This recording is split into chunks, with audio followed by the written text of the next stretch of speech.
The HEROES Act, which is an expansion and kind of a round two of the CARES Act, has finally passed. It passed on Friday.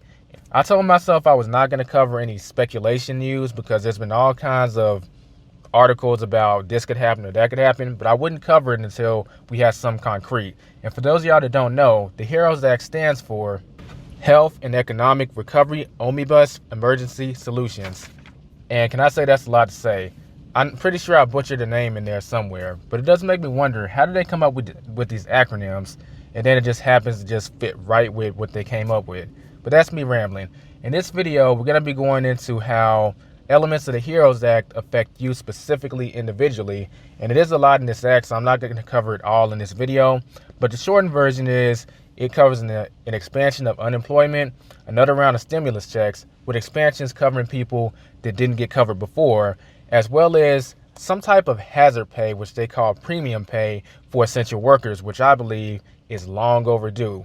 The bill does contain other information in regards to rent and mortgage payments, as well as the SALT deduction, but we're not going to get into that in this video.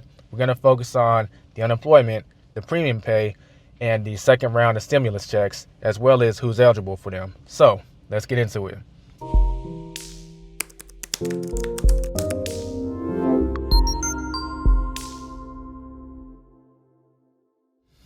Hello everyone, I'm Elijah with Financial Anatomy, and let me welcome you to another video. On this channel, I make videos about personal finance and helping people succeed financially so that they can take control of their financial destiny.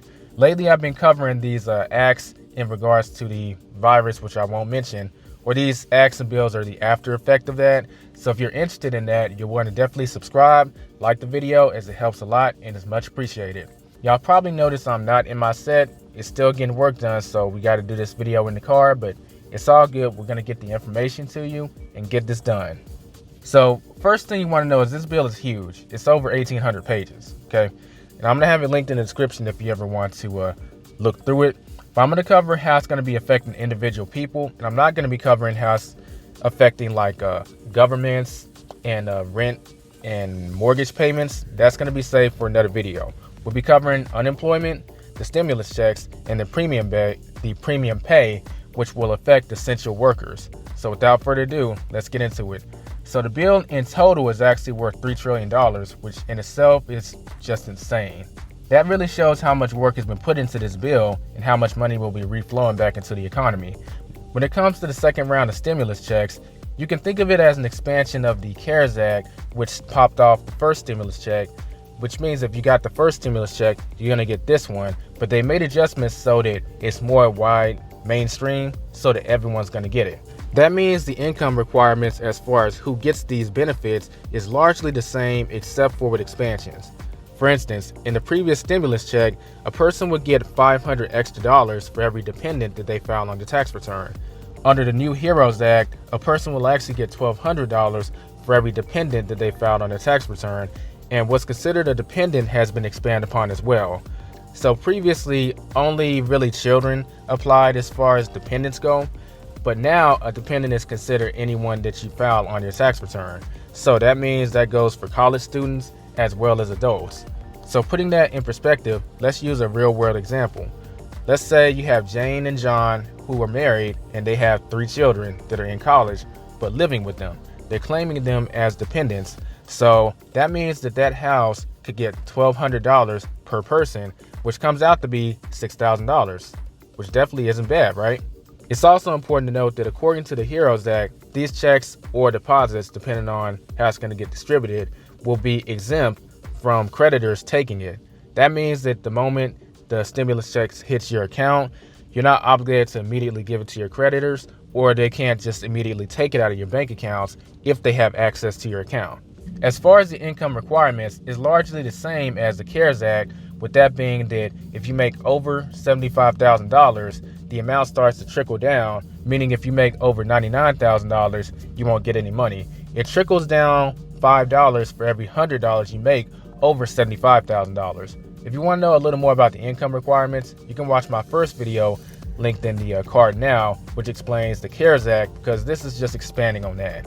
And before we move on, you'll also want to know that the income requirements for married couples is $150,000. So if you make less than that, then you're eligible for the full amount of the stimulus check.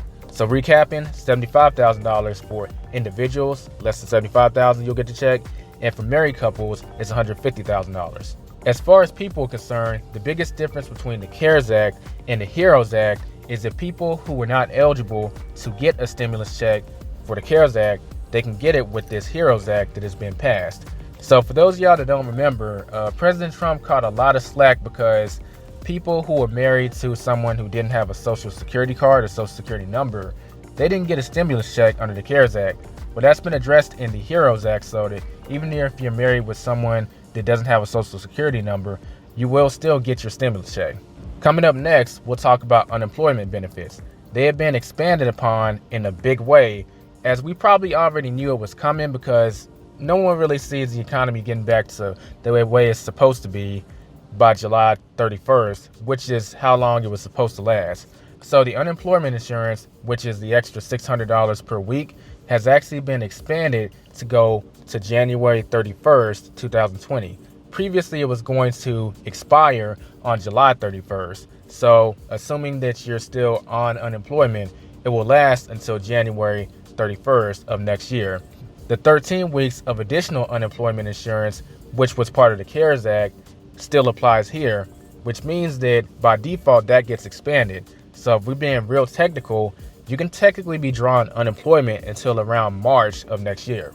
Another thing to note is in the CARES Act, they expanded these unemployment benefits to independent contractors like gig workers, freelancers, and rideshare drivers, just to name a few examples. And they will be covered until July 31st. This HEROES Act expands upon that so that these workers are still treated the same as employees are treated, which means that unemployment will last for them until around March of next year. And now, probably my favorite part of the video is let's talk about premium pay. So this bill addresses premium pay for frontline workers or essential workers. They can start getting a little extra money for really just being the backbone of society right now. The total amount that's allocated towards this premium pay is $200 billion. Yeah, I know, right? I honestly think it should have been like this to start with because these people were and are the backbone of society. And if they quit, they couldn't draw unemployment because of the circumstances that were outlined in the bill. Now, I'm not saying that it is what it is. I just feel like they should have got something like hazard pay. And this bill is addressing it, except for, that's called a premium pay. I mean, who cares about a name? The important thing is that they get extra money to me. The good news about premium pay is that it's retroactive, and it starts all the way from January 27th of this year. So that means that these funds, which they'll be allocating, will start from that point, and they'll go on till you reach the maximum, which we're about to cover. Outlined under the HEROES Act, a person will get an extra $13 per hour if they're an essential worker on top of whatever wage they're already making.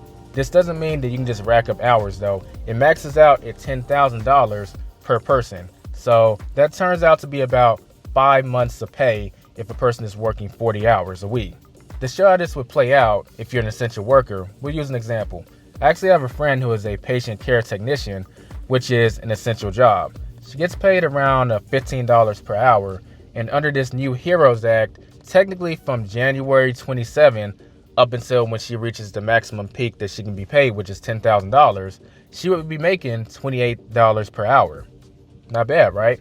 It's also important to note that if you make over $200,000 and you're in this essential position, you can still benefit from this bill, but the cap is $5,000 for you. So the cap is cut in half, but it's still extra money. In my opinion, that's awesome. But that does it for this video, guys. I did not cover the whole bill because we'd be here for quite some time. It has to be split up into 2 videos. There's still the SALT deduction, the changes as far as landlord ownership from rent and mortgage, as well as student loan forgiveness, which I know a lot of y'all are interested in. But we'll be covering that in the next video. Be sure to stay tuned for part 2 where I go into details about what I just mentioned, as well as subscribe if you're new so you can stay up to date with more information that comes out, and give the video a like if you found value in it. And also give it a share with your friend, family, anyone you feel needs to know this information, because this is huge and it's currently being in effect. As usual, I'm going to try and report the news as it comes out concrete, but if y'all want me to start covering it from a more like this could happen or that could happen, then just put it in the comments. We'll take a look at that. But I will always cover something when it's on the table and tangible and something passes. I'll catch y'all in the next video. Don't forget to get out there and take control of your financial destiny.